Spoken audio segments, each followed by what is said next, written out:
Fiona? Yeah, hello. Hi.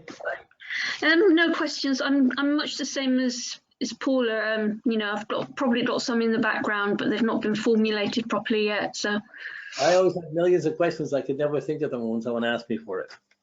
that's right.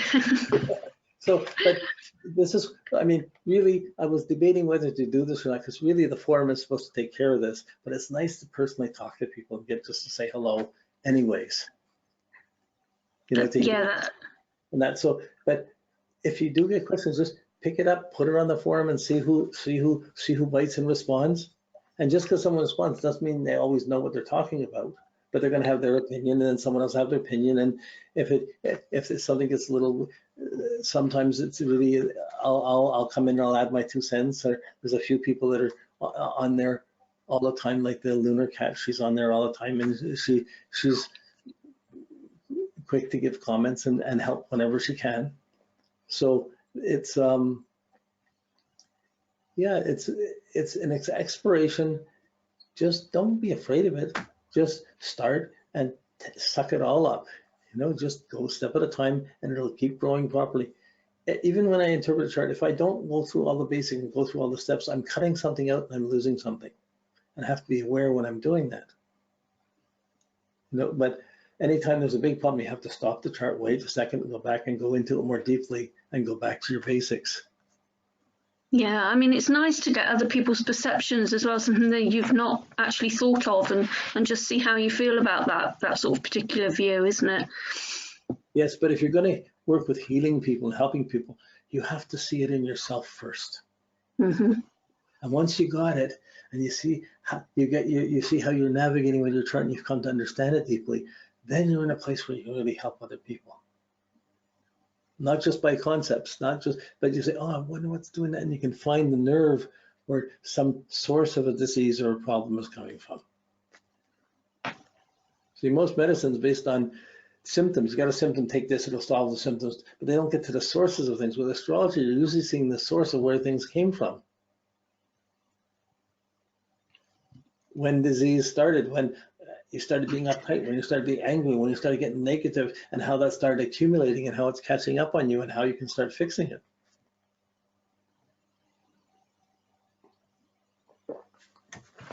So every chart's a puzzle. Everyone's a puzzle. There used to be a TV series when I was growing up. I'm old, so it's black and white TV. You know, but it was a thing called, it was a detective series. The Naked City, it was called. It always started out, there are 8 million stories in the Naked City. This has been one of them, and they focus on some person who runs and does something wrong, runs into the law, and they have the result, they have their story. Well, I think that concept caught me as a young person, and it was really half responsible for me wanting to know everybody's story in astrology. Everybody has their own way of thinking, own ways of doing things. Why would someone do that? How could they do that? How could someone, like, and then you follow your questions in, you're looking, oh, look at that, oh, look at that. So in one way, you have to imagine every person as if it's you. If you were that, how would you do it? If that was your kid, how would you do it? If that was your parent, you know, you imagine the different roles, and you start seeing the patterns of the chart starting to become experiential. You start to get a different way of understanding things. But it's just start, and by the time you just go through the steps you follow, in a little while you look back and you say, oh wow, look how far I've come. At the same time, you're still insecure about where you are, trying to learn what you're doing now. Oh, there's something more. Oh, there's something more. We're still trying to put it together. That's the normal yearning or anxiety. But that's what makes astrology come alive, because it answers those things. So I think I'm going to leave it here. Are you okay? Yeah, that's fine. Thank you. Okay, it's been nice. I'm glad to talk to everybody, and we'll just keep our conversations going on the forum and stuff, and but just go through one step at a time. Just keep going. It's all right to not know where you are. It's all right to feel up and down or be puzzled by things, or things bug you. Give it, it's hitting nerves, and then let it settle. It'll settle, and just eventually you hit a problem. And with this, now I hit a problem. then I said, well, what's triggering off that? And then it pulls my attention in. I'm trying to understand what's going on in my chart or what's happening that this would happen. And so even if I run across anger out in the world somewhere, I wonder how come I'm attracting this? And then I can back up and say, oh, I'm setting this up by this. It's not what the world's doing to me. It's how come I'm projecting out and making this happen. And there's so many ways of doing it better than I thought I had the best way of doing everything. But after 3 marriages, even knowing astrology, I know all the wrong things to do. And I can't really say I know the best way to do anything. It's like I survived this, I survived that, and I grew through it, I learned through it. The soul gains experience, whether it's positive or negative. Your soul still gaining the experience across this lifetime, and it will be experiences you won't have to regain in other lifetimes, if you believe in other lifetimes.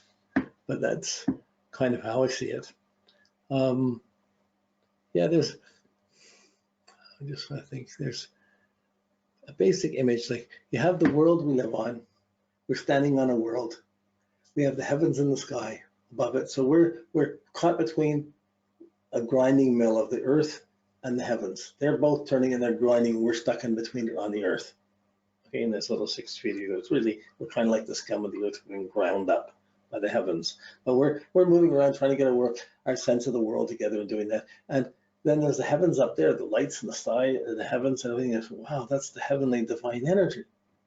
But then there's these other things, planets moving in between the heavens. They're caught between it like us, but they're closer to heaven. They're moving around through the signs and through the sky. They're moving up there, and they're the mediators, the higher light coming down through us, and they're living in a more divine way. And as we learn to follow these messengers, and we learn to understand them, we begin to become more tuned into spiritual ways and how they're in touch with the heavenly ways, and we begin to grow out of our worldly attachments. And this process goes on from the time we're born until we die. This process goes on like this. We get out of our worldly attachments by the time we die anyways. It's just a question you can become conscious of these things too. That's more the spiritual evolution in astrology. No rush. It'll all come. You start from where you are. How come my daughter is so crazy that every time I set a rule, she just walks in and smashes things around or drops things and doesn't bother picking them up? It's frustrating. Like, you got so many things you can. We see it like that. You have to use your experiences to build this temple, to build this experience. It's your matrix. And someone can have a totally different matrix than you. Totally opposite beliefs, totally different way of thinking. They can be scientists, they can think astrology is the work of the devil. They can think totally differently. But their matrix is still as valid as yours to themselves. They're working through it in their way. You're working through it in your ways. Where it gets difficult is when people start saying, you got to be this or you got to be that, or start telling other people what to do. With astrology, you can do that, but really, it's better if you see, how come you're doing this? If that's always causing you to set up these problems, why don't you fix this source and change this a bit? It would change things around. Then you get into the healing sides of astrology. So, okay, I'm going to leave it here, and we'll just keep going and until the next time. It's good to know you. Thanks. Okay, bye-bye. I'm just going to disconnect everybody now. Okay.